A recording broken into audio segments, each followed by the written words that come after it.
प्रभारी मंत्री डॉक्टर प्रेमचंद अग्रवाल ने चिन्नालीसौड़ में सामुदायिक स्वास्थ्य केंद्र के विशेष वार्ड में भर्ती किए गए श्रमिकों से मुलाकात की। इस दौरान श्रमिकों के 17 दिन तक धैर्य रखने पर उन्होंने बधाई दी, जिस पर श्रमिकों ने केंद्र व उत्तराखंड सरकार का आभार जताया। इस मौके पर बिहार और पश्चिम बंगाल निवासी एक श्रमिक ने प्रभारी मंत्री को बताया कि संकट में उनके राज्य की बिहार और पश्चिम बंगाल की सरकार ने सुध नहीं ली, जिस पर श्रमिकों ने नाराजगी भी जताई। चारधाम ऑल वेदर परियोजना की सलक्यारा सुर में फंसे 41 श्रमिकों की जिंदगी बचाने के लिए बचाओ अभियान सफल हो गया है। 17वें दिन सभी 41 श्रमिकों को सकुशल बाहर निकाल लिया गया। इस बड़ी सफलता के लिए विधानसभा अध्यक्ष ऋतु खंडूड़ी भूषण ने खुशी जताते हुए इस ऑपरेशन में लगे सभी श्रमिकों को बधाई और धन्यवाद व्यक्त किया। उन्होंने कहा कि बाबा बौखनाथ जी की असीम कृपा, सभी देशवासियों की प्रार्थना और रेस्क्यू ऑपरेशन में लगे सभी बचाव दलों के अथक परिश्रम के फलस्वरूप ये रेस्क्यू ऑपरेशन सफल हुआ है। चारधाम यात्रा मार्ग पर जो सिलक्यारा में टनल था वो कोलैप्स हुआ था, लेकिन आज हम सब बहुत खुश हैं क्योंकि हमारे श्रमिक भाई आज बाहर आए हैं। मैं आदरणीय प्रधानमंत्री जी का, उनके प्रधान सचिव का और अपने उत्तराखंड के मुख्यमंत्री जी का बहुत आभार व्यक्त करना चाहती हूँ। इस पूरे घटनाक्रम के दौरान वो श्रमिक भाइयों के साथ, उनके परिवारों के साथ खड़े रहे और कड़ा प्रयास किया, बहुत मेहनत की और आज हमारे भाई निकले हैं। मैं आदरणीय प्रधानमंत्री जी का, हमारे युवा और आदरणीय मुख्यमंत्री जी उत्तराखंड का बहुत बहुत आभार व्यक्त करती हूँ कि हमारे श्रमिक भाई आज उनकी मेहनत की वजह से आज बाहर निकले हैं। सभी श्रमिक भाइयों को शुभकामनाएं देती हूं और साथ ही साथ जो सारी टीम एनडीआरएफ की पूरी टीम को भी बधाई देती हूं जिन्होंने इस प्रयास को सफल किया और हमारे श्रमिक भाइयों को बाहर निकाला। आज हम जो हमारे नीलकंठ महादेव हैं, सिद्धबली बाबा हैं, उनका भी धन्यवाद करती हूं कि आज हम लोग, हमारी सरकार हमारे श्रमिक भाइयों को निकालने में सफल हुई। उत्तराखंड में मौसम का मिजाज बदला हुआ। राजधानी देहरादून समेत पूरे जिलों में बारिश की आशंका बनी हुई है। इसके साथ ही पहाड़ी इलाकों में बर्फबारी का दौर जारी है। इस बीच मौसम विभाग ने प्रदेश भर में बारिश और ओलावृष्टि का येलो अलर्ट जारी किया है। मौसम विभाग के अनुसार पश्चिमी विक्षोभ के सक्रिय होने से बारिश और ओलावृष्टि की संभावना है। वहीं मौसम विभाग ने 30 नवंबर को भी प्रदेश के सभी जिलों के लिए येलो अलर्ट जारी किया है। इसके साथ ही 3500 मीटर से ऊंचाई वाले इलाकों में बर्फबारी की संभावना है।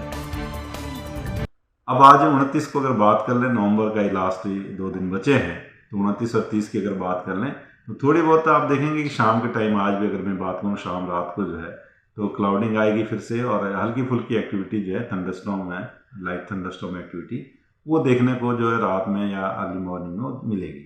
और कल भी करीब ये चीज़ें रहेंगी। 30 को भी मैं कहूँगा कि कहीं कहीं पर जो है जो लाइट है रेन थंडरस्टॉर्म एक्टिविटी वो रहेगी। और हाई रीचेज में बात करें तो वहाँ पर जो है 3000 मीटर या 3200 मीटर के ऊपर जो है तो बर्फबारी कहीं कहीं रहेगी। लेकिन अभी तो आप देख रहे हैं कि आज धूप भी निकली है, बढ़िया निकली है, लेकिन शाम रात आप देखेंगे जो बादल है वो आएंगे और थोड़ी बहुत जो एक्टिविटी वो रहेगी। लेकिन 1 तारीख से आगे देख रहे हैं तो करीब करीब मौसम साफ हो जाएगा और उसके बाद जो आगे भी जो है 8 से 10 दिन अगर बात करें 1 तारीख से लेकर के दिसंबर की, तो तब कोई एक्टिविटी प्रदेश में नहीं दिख रही है, रेन या स्नोफॉल की एक्टिविटी वो नज़र नहीं आ रही है। लेकिन आप देखेंगे कि 1 तारीख सुबह से या 2 से जो है जो कोहरा है वो कहीं ना कहीं थोड़ा बहुत जो है वो दिखना शुरू हो जाएगा आपको, जो है जैसे कि हरिद्वार है और उधम सिंह नगर है, तो यही हमारे क्षेत्र हैं जो प्लेन्स में हैं जहाँ पे कोहरा जो है वो दस्तक देता है विंटर्स में। तो उसके लिए अब क्योंकि थोड़ी बहुत मॉइस्चर अभी जो एक्टिविटी हुई है उससे कहीं ना कहीं आई है, तो उसके लिए है मैं कहूँगा कि 1 तारीख से आगे उस तरह की जो चीज़ें वो अब देखने को थोड़ी मिलेंगी प्लेन्स में जो हमारे डिस्ट्रिक्ट से। मुख्यमंत्री पुष्कर सिंह धामी ने क्लेमेंट टाउन देहरादून स्थित एक निजी विश्वविद्यालय में आयोजित 6वें आपदा प्रबंधन वैश्विक सम्मेलन का दीप प्रज्वलित कर शुभारंभ किया। 28 नवंबर से 1 दिसंबर तक होने वाले सम्मेलन में अनेक देशों के विशेषज्ञ और वैज्ञानिक प्रतिभाग कर रहे हैं। इस सम्मेलन में 60 से अधिक तकनीक के सत्र आयोजित किए जाएंगे। मुख्यमंत्री ने इस अवसर पर प्रधानमंत्री नरेंद्र मोदी के अनुभव पर आधारित पुस्तक रेजिलिएंट इंडिया का विमोचन भी किया।